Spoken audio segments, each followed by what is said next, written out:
তো বন্ধুরা এবারে আমাদের রেসিপি হচ্ছে কাতলা মাছের মুড়োর ঝাল, ঠিক আছে। আর যেই ইনগ্রিডিয়েন্টসটা আগেরটা হলো সেটা আমাদের এখানে রেডি রয়েছে, এই যে এখানে রয়েছে। যাই হোক, এখানে প্রথমে পেঁয়াজ ভাজা হচ্ছে, স্বাদ মতো নুন দিয়ে দেওয়া হচ্ছে। সো আমাদের পেঁয়াজ ভাজা হয়ে গেছে, এবার আমাদের রসুন দেওয়া হচ্ছে, এই যে সামান্য রসুন দেওয়া হচ্ছে পরিমাণ মতন। রসুনটাকে ভালোভাবে কুক করে নেওয়া হবে, তারপর নেক্সট ইনগ্রিডিয়েন্টসটা দেওয়া হবে আর নেক্সট মশলা দেওয়া হবে।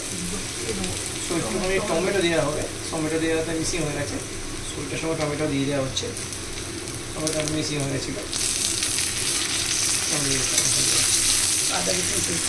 তো আমাদের আদা রসুনের পেস্ট দেওয়া হচ্ছে, রসুনের দেওয়া হবে, তারপরে আদা রসুনের পেস্ট দেওয়া হচ্ছে।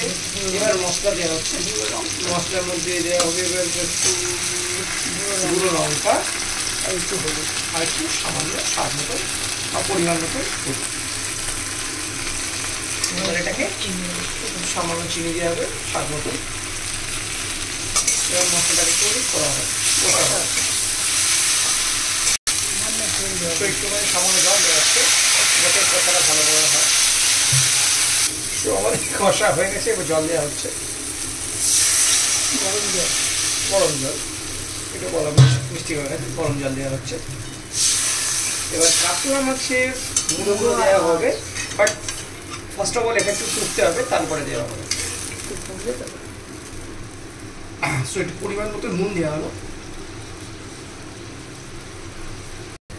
সো আমাদের এটা হয়ে গেছে, এবার আমাদের কাতলা মাছের মাথাগুলো দেওয়া হচ্ছে এক এক করে, ঠিক করে দেবো। আর এক পিস মাছ দিয়ে দেওয়া হবে, আর একটা ভুলের মাছ একটা দিয়ে দেবো, যাবে দিয়ে দেবো। সো একটা মাছ দেওয়া হবে কাতলা মাছের সঙ্গে। সো এই হচ্ছে কাতলা মাছ, ঠিক করে দাও। ঠিকই আছে, ঠিক আছে, আচ্ছা ঠিক আছে। তবে এটা ফুটবে, সো দ্যাটস রেডি হবে। শেষ হলে তখন থাকবে। সো একটা পিঠ হয়ে গেল, আর একটা পিঠ তুলে দেওয়া হলো। সো আমাদের মাছের মাথা দিয়ে এবং মাছ দিয়ে, কাতলা মাছ দিয়ে মাছের ঝাল it's ready. So ready to eat. একটু উপরে ইনগ্রিডিয়েন্টস দিয়ে গেছে, একটু ধনে পাতা দিয়ে দেওয়া হলো। থ্যাংক ইউ ফর ওয়াচিং আমাদের ভিডিও।